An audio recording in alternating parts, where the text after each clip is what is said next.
Welcome to Beyond Overeating by Wholesome Lifestyle Project, the Overeating Podcast, where I'll be showing up weekly to share with you what I've learned during my binge eating recovery, helpful tools such as yoga, mindfulness, and energy medicine. My name is Stell, and my purpose is to inform and educate so that you can fast track your recovery in healing your relationship with food and finally trust yourself around the peanut butter jar. Join me as I share top tips, my struggles and triumphs to help inspire or just entertain. Remember, there's nothing wrong with you if you can't stop overeating. That's why I'm here to guide you along the way. Oh, hey, happy new year, and welcome back to another episode of Beyond Overeating, the Overeating Podcast by Wholesome Lifestyle Project. I am your host, Stella Coombe-Heath, and I'm just super excited to be here today. I wanted to share with you something that's like super cute, and I'll probably do this every month, but I got this beautiful calendar, and it's got obviously unicorns on it.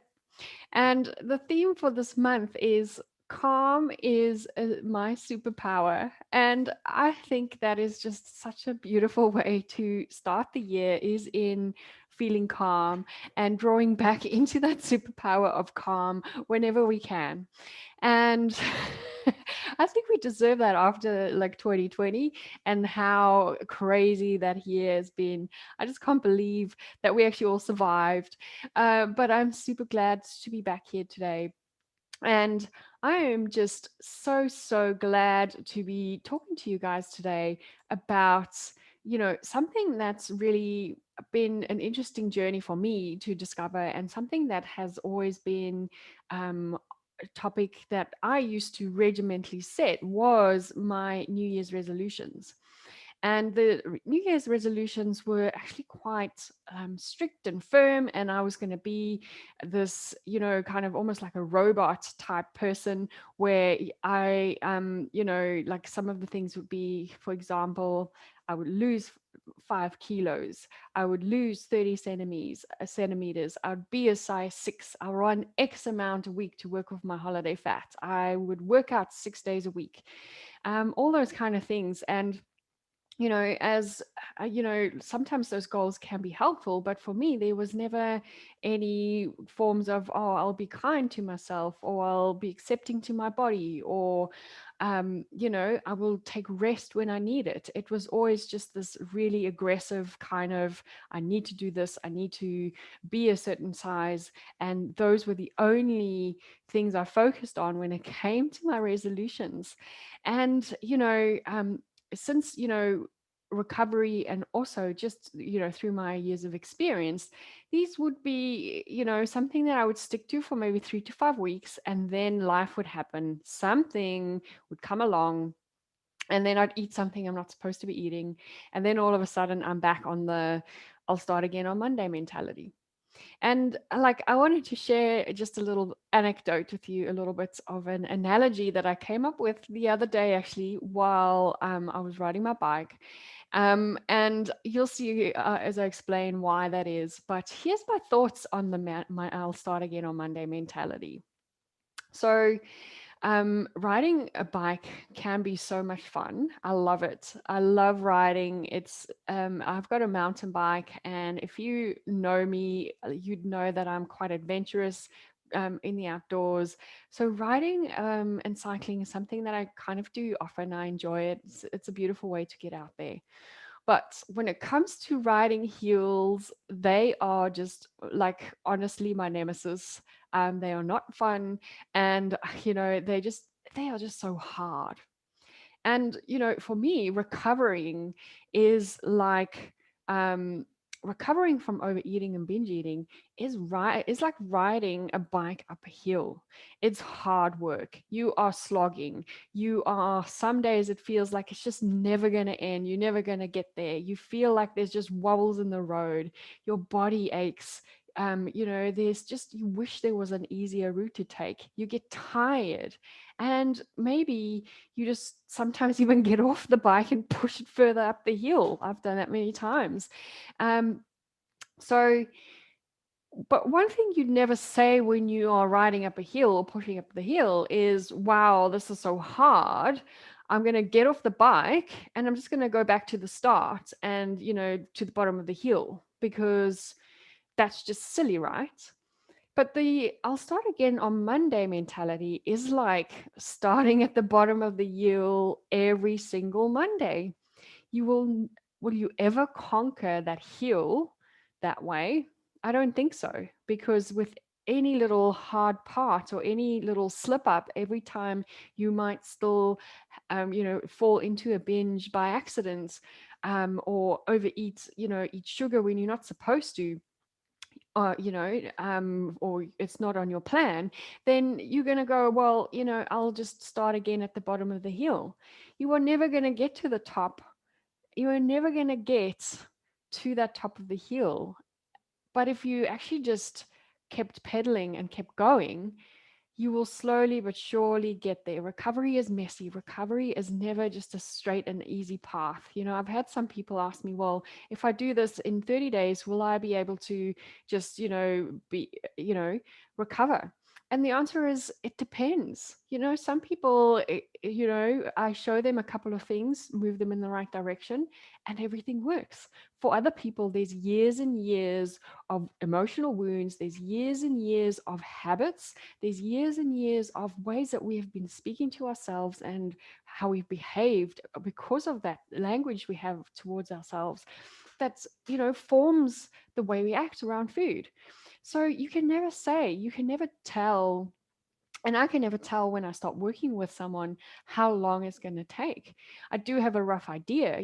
Roughly it takes between 6 and 16 weeks. And usually that's why my programs, the most effective ones, is when we work together for at least 12 to 16 weeks, because then all the habits and the are set in such a beautiful way. But there's also more space for us to deal and open up other wounds that have caused us to act and behave in certain ways. Do a lot of work on wound healing and a lot of work on getting to the bottom of our emotional eating and our behaviors around food. And that doesn't just happen very quickly.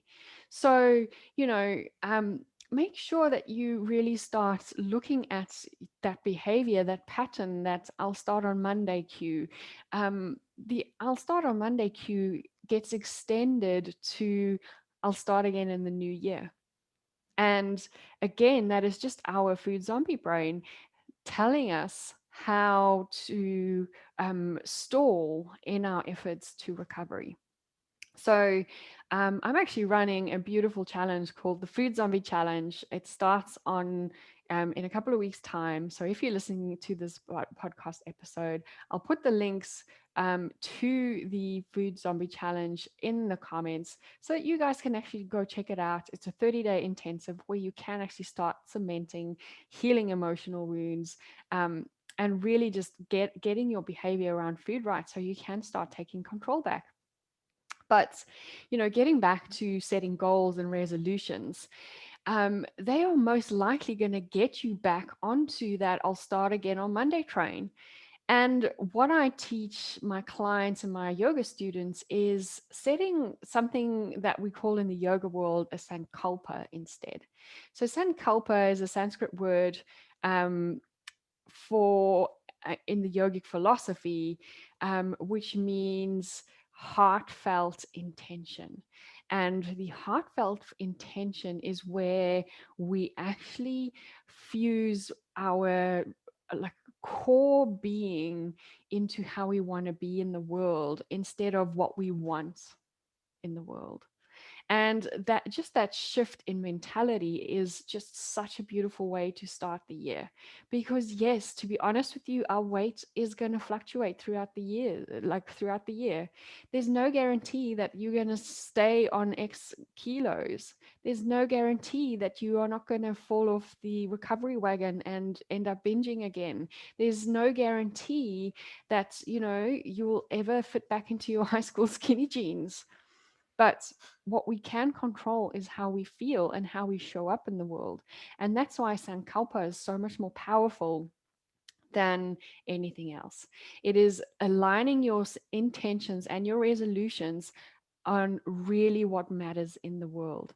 So instead of focusing on physical outcomes like losing weight, and getting into a size six skinny jeans, or whatever the case is that you've always accustomed to, or taking part in that bikini modeling competition, Sankalpa really helps us tune into how we want to feel and how we want to present ourselves in the world and how we want to be.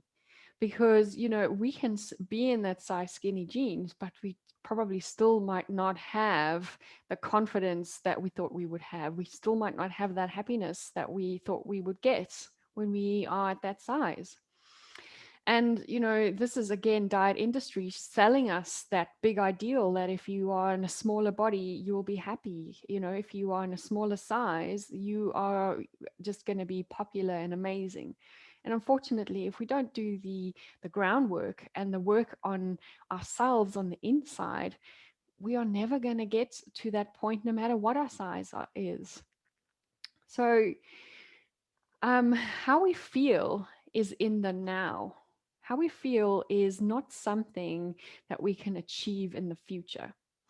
Now, I would always fall prey to, I would be happy if I'm skinny, or I'd love my body when I'm in a size six.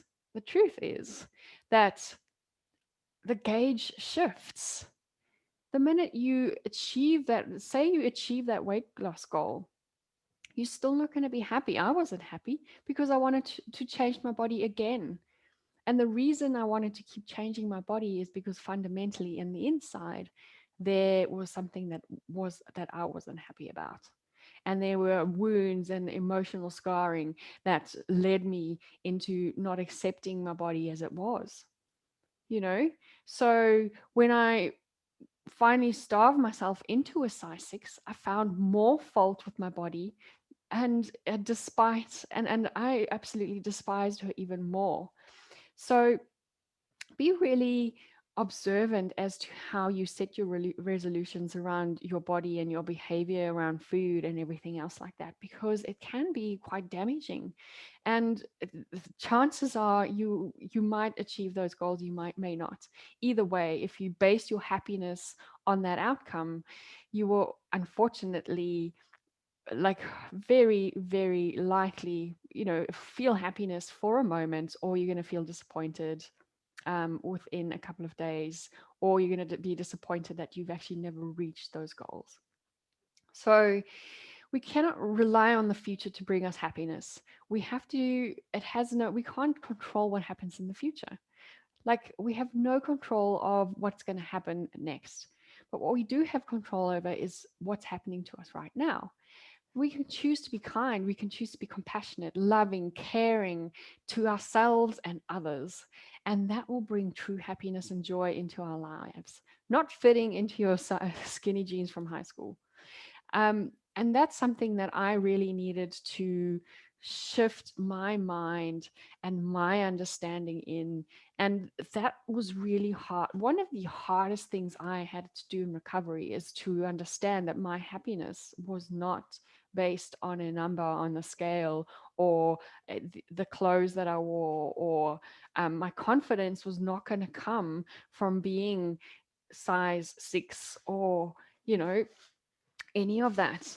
Because what I found was, even when I did reach those targets, they were short lived, because the minute I reached those, I wanted to change things again. And that is because deep down, I didn't accept who I was. I didn't accept um, me for who I was. And that's why I always wanted to change my body. So be very cautious when you actually set your intentions on the way you look and the way you might think that your happiness is based on, you know on those physical things. So how do we set a sankalpa? I know this is probably a bit of a weird term for you. A sankalpa is basically an intention of how we want to show up in the world. And we want to make sure that we set our intention, and the beauty of it is we can always come back to it at any time. So I've given you just a couple of tips on how to set your Sankalpa for the new year so that you can keep coming back to it. And usually what we do is we set our intentions to follow the Sankalpa. So make your intention about how you want to show up in the world. So, you know, there's some weight in wanting to look in a way, but how do you want to be in the world? Do you want to be kind or loving or caring? And how do you want to feel? Is it maybe joyful or happiness or nurturing? Base your sankalpa on those kind of feelings, because those are easy and like to understand to our bodies and our subconscious. You know, our bodies and our energetics understand feeling a lot more than it does physical outcomes. So making sure that you set that on how you want to feel is probably the most important. Next is phrasing your sankalpa in a positive light, phrasing that intention positively. So I have a peaceful nature instead of I want peace in my life. I am loving towards my body instead of I want a smaller body. I show myself kindness instead of I will be happy when I lose weight. Can you see how the wording in that positive light just has such a more of a relatable ring in your true nature, and like just feels nicer like saying it in that way? So make sure that you phrase your intention positively. Next step is keeping it simple. When you have something a complex sankalpa, it's hard to remember, and it can be quite like when we get into like busyness of lives, it's easy to forget our intentions or our sankalpa when it's a complex phrase or it's complex things. So making sure that it's something that's simple. And you can even, if you're not really a wordy person, if you're more of an image person, you can actually imagine what your intention is. You can actually, if you're more of a sentient person, like if you're more of a feelings person, you can sit and imagine feeling those feelings. Or if you can even use scents or anything that's going to really just help you and remind you of what that sankalpa is. Next is coming back to your intention whenever you feel like you are out of alignment with your Sankalpa. There will be times where life takes over, and there will be times when you like that old habit of loathing your body comes back. And the beauty is we can choose to stay on that wallow train and stay in self pity, or we can come back to our intention of feeling amazing about ourselves and being in a space where we can be in that peaceful nature or loving to our bodies or kind, forgiving, whatever you want to set for the year. So I'd love for you to download my Quit Binge Eating for Good guide by visiting quit.wholesomelifestyleproject.com. If you are wanting to start this year off in a different way, in a way of understanding how you binge and why you binge and how to start managing that, that's a beautiful, comprehensive PDF just laying out exactly how you can start that process. You can also come and join me in my Facebook group, Food Freedom for Binge and Emotional Eaters. I'd love to have you there. Come and say hi. Also, if you would love to just understand how to um, get back into um, get into the swing of things, book a free consultation with me by going to wholesomelifestyleproject.com. Work with me. Let's get started. I can't wait to see you in the next episode, or come and join me on the Food Zombie Challenge, and you will be surprised at how much change can happen in 30 days. So, looking forward to seeing you all very soon. Bye. Thank you so much for joining me today, and don't forget to share this with all your friends.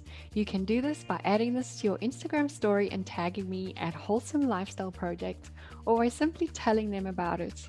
If you could rate and review on whatever platform you are listening, this will go a long way in helping me get this podcast out there so that I can share my message and help as many women out there struggling with food issues as I can. Don't forget, you can follow me on Instagram on Wholesome Lifestyle Project or connect with me on LinkedIn. My name's Coombe-Heath, and that's where you'll find me on LinkedIn. I'll talk to you soon. Bye.